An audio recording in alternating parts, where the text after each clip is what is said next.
नमस्कार, good morning. आप देख रहे हैं डीडी न्यूज। आपके साथ मैं हूं गौरव श्रीवास्तव और मेरे साथ मेरे सहयोगी शरद हैं, जो कि सांकेतिक भाषा के जरिए आपको खबरों से रूबरू करवाएंगे। तो खबरों की शुरुआत करें उससे पहले एक नजर इस वक्त की हेडलाइंस पर।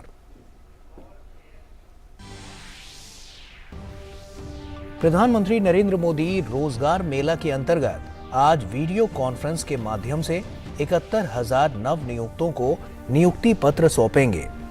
रोजगार सृजन को सर्वोच्च प्राथमिकता देने की प्रधानमंत्री की प्रतिबद्धता की दिशा में यह है एक बड़ा कदम।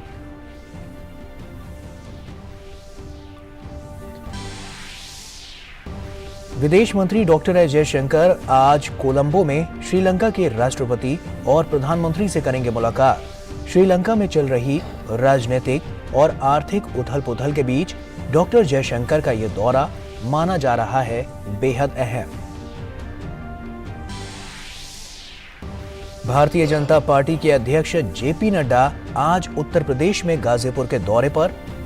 नड्डा पार्टी पदाधिकारियों और कार्यकर्ताओं के साथ बैठक के साथ ही एक जनसभा को भी करेंगे संबोधित।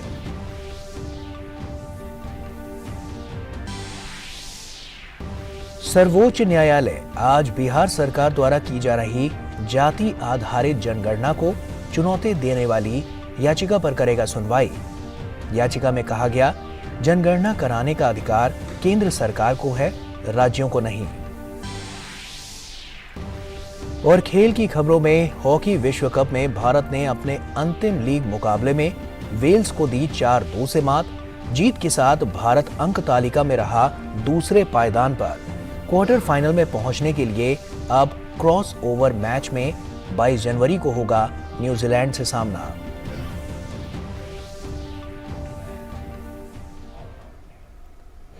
और आइए अब खबरों की शुरुआत करते हैं। प्रधानमंत्री नरेंद्र मोदी रोजगार मेला के अंतर्गत आज वीडियो कॉन्फ्रेंस के माध्यम से 71,000 नवनियुक्तों को नियुक्ति पत्र सौंपेंगे। इस मौके पर प्रधानमंत्री इन युवाओं को संबोधित भी करेंगे। रोजगार मेला रोजगार सृजन को सर्वोच्च प्राथमिकता देने की प्रधानमंत्री की प्रतिबद्धता को पूरा करने में सहायक है। उम्मीद है कि रोजगार मेला आगे रोजगार सृजन में एक उत्प्रेरक के रूप में कार्य करेगा और युवाओं को उनके सशक्तिकरण और राष्ट्रीय विकास में भागीदारी के लिए सार्थक अवसर प्रदान करेगा। देश भर से चुने गए नवनियुक्त युवाओं को भारत सरकार के तहत junior engineer, loco pilot, technician, inspector, sub inspector, constable, stenographer, junior accountant, ग्रामीण डाक सेवक, आयकर निरीक्षक, शिक्षक जैसे विभिन्न पदों में शामिल किया जाएगा। ये नवनियुक्त युवा नर्स, डॉक्टर, सामाजिक सुरक्षा अधिकारी, पीए, एमटीएस जैसे पदों पर भी नियुक्त किए जाएंगे।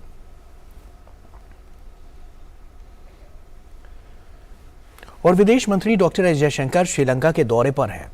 एस जयशंकर आज कोलंबो में श्रीलंका के राष्ट्रपति और प्रधानमंत्री से मुलाकात करेंगे। श्रीलंका में चल रही राजनीतिक और आर्थिक अस्थिरता के बीच डॉक्टर जयशंकर का यह दौरा काफी अहम माना जा रहा है। इससे पहले विदेश मंत्री ने कल कोलंबो पहुंचने के बाद श्रीलंका के विदेश मंत्री अली साबरी से मुलाकात की। इस दौरान दोनों नेताओं के बीच कनेक्टिविटी, ऊर्जा, उद्योग, स्वास्थ्य और भारत श्रीलंका सहयोग जैसे विषयों पर चर्चा हुई।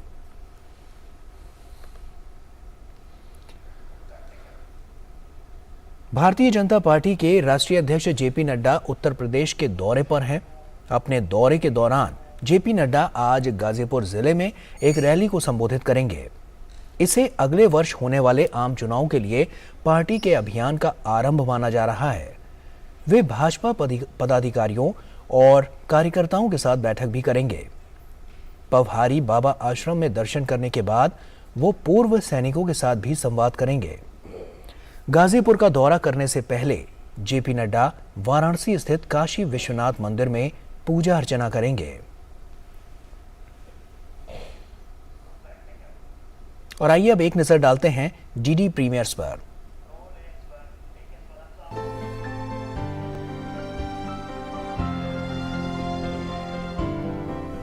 नमस्कार, डीडी प्रीमियर्स में आपका स्वागत है। मैं हूँ रेशमा आपके साथ और जैसा कि आप जानते ही हैं कि हम अपने इस खास सेगमेंट में आपके साथ बात करते हैं दूरदर्शन के विभिन्न नेटवर्क पर प्रसारित होने वाले कुछ खास कार्यक्रमों की, कुछ खास धारावाहिकों की। तो चलिए सबसे पहले बात करते हैं आपके साथ बालकृष्ण की। आज के इस धारावाहिक में आप देखेंगे कि वंशासुर गोकुल में प्रवेश करता है और साथ ही प्रतिशोध की आग में जलते हुए स्वर्गलोक में बैठे ब्रह्मा, विष्णु और महेश को चुनौती देता है। मैं हूँ धृतराष्ट्र, महान असुर, जम्बासुर का वंशज।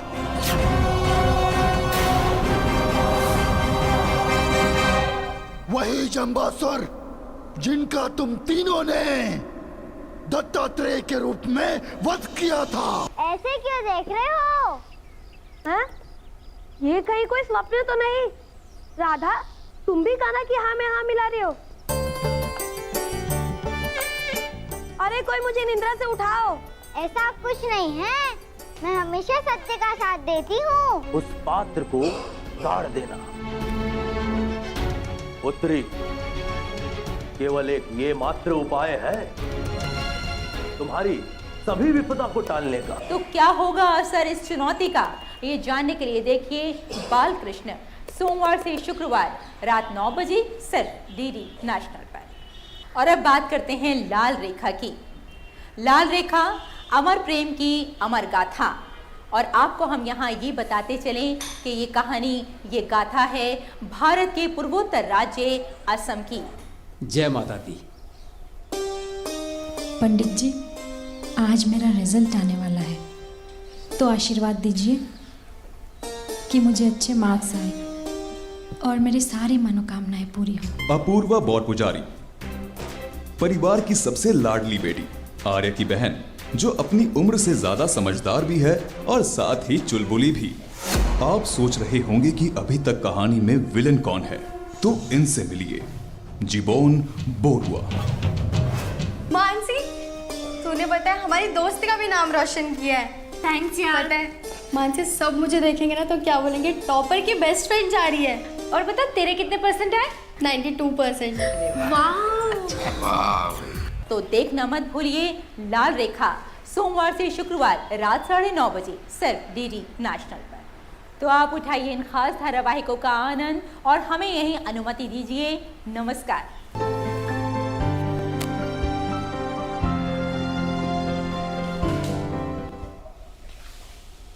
और आइए अब खबरों में आगे बढ़ते हैं। त्रिपुरा के जिरानिया सब डिवीजन में 2 राजनीतिक दलों के समर्थकों के बीच हुई झड़प के मामले पर भारत निर्वाचन आयोग ने त्रिपुरा के मुख्य सचिव और पुलिस महानिदेशक से रिपोर्ट मांगी है। निर्वाचन आयोग ने आज दोपहर 3 बजे तक रिपोर्ट पेश करने को कहा है।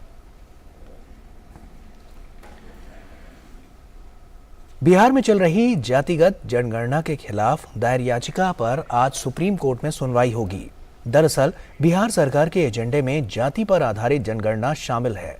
राज्य में जातिगत जनगणना की प्रक्रिया चल रही है। इसे रद्द करने की मांग करते हुए सुप्रीम कोर्ट में याचिका दायर की गई थी, जिसे सुप्रीम कोर्ट ने स्वीकार कर लिया था। याचिकाकर्ता की दलील है कि जनगणना कराने का अधिकार केंद्र सरकार को है, राज्य सरकार को जनगणना कराने का अधिकार नहीं है।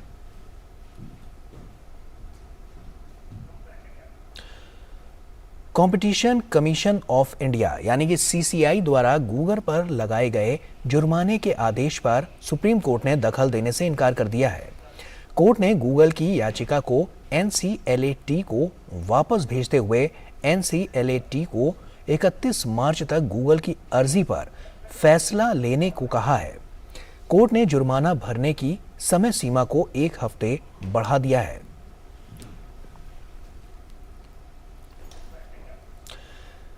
भारतीय चीनी क्षेत्र के लिए साल 2021 से 22 एक ऐतिहासिक सत्र साबित हुआ है।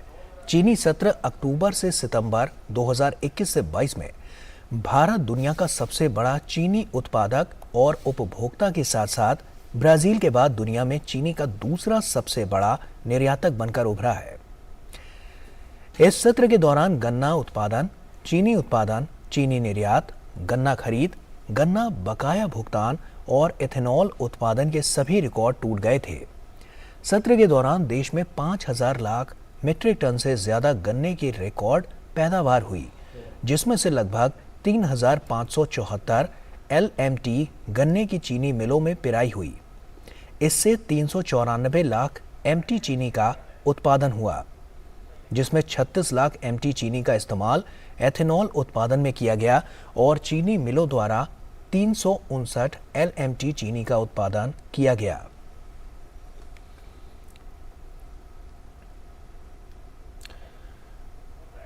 ओडिशा में खेले जा रहे FIH पुरुष हॉकी विश्व कप में भारत ने अपने तीसरे मुकाबले में वेल्स की टीम को 4-2 से हरा दिया।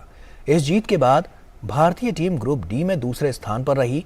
ऐसे में टीम को अब क्वार्टर फाइनल में जगह बनाने के लिए क्रॉस ओवर मुकाबले में 22 जनवरी को न्यूजीलैंड से भिड़ना है। भारतीय टीम के शीर्ष पर काबिज इंग्लैंड के बराबर 7 अंक हैं, लेकिन गोल अंतर में टीम इंडिया पीछे रह गई। इंग्लैंड ने भारत के मुकाबले ज्यादा गोल किए। वेल्स के खिलाफ मुकाबले में भारत की ओर से शमशेर सिंह, आकाशदीप सिंह और कप्तान हरमनप्रीत कौर ने गोल किए।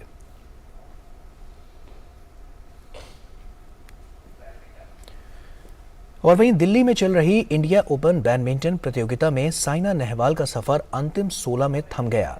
उन्हें अंतिम 16 के मुकाबले में ओलंपिक चैंपियन चीन की चेन यू फेई के हाथों 21-9, 21-12 से हार मिली। फुटबॉल के दिग्गज खिलाड़ी रोनाल्डो ने फीफा वर्ल्ड कप के बाद एक बार फिर अपना जलवा दिखाया। गुरुवार को क्रिस्टियानो रोनाल्डो ने अल नास्र के साथ करार पर हस्ताक्षर करने के बाद सऊदी अरब में अपना पहला मैच खेला। PSG के खिलाफ खेले गए इस मुकाबले में हालांकि PSG की टीम ने मैच को 5-4 के अंतर से अपने नाम किया, लेकिन इस बड़े मुकाबले में दोनों ही क्लबों के दिग्गज खिलाड़ियों का दबदबा देखने को मिला, जहां दोनों ओर से दनादन गोल दागे गए। और इस मैच में जहां एक ओर PSG के स्टार खिलाड़ी लियोनेल मेसी, किलियन एम्बापे ने गोल किए, वहीं अल नास्र की ओर से अपना पहला मुकाबला खेल रहे क्रिस्टियानो रोनाल्डो ने 2 गोल दागे। गौरतलब है कि पुर्तगाल के स्टार खिलाड़ी क्रिस्टियानो रोनाल्डो ने हाल ही में सऊदी अरब के क्लब अल नास्र को ज्वाइन किया है। और इसी के साथ फिलहाल इतना ही। हमें दीजिए इजाजत। नमस्कार।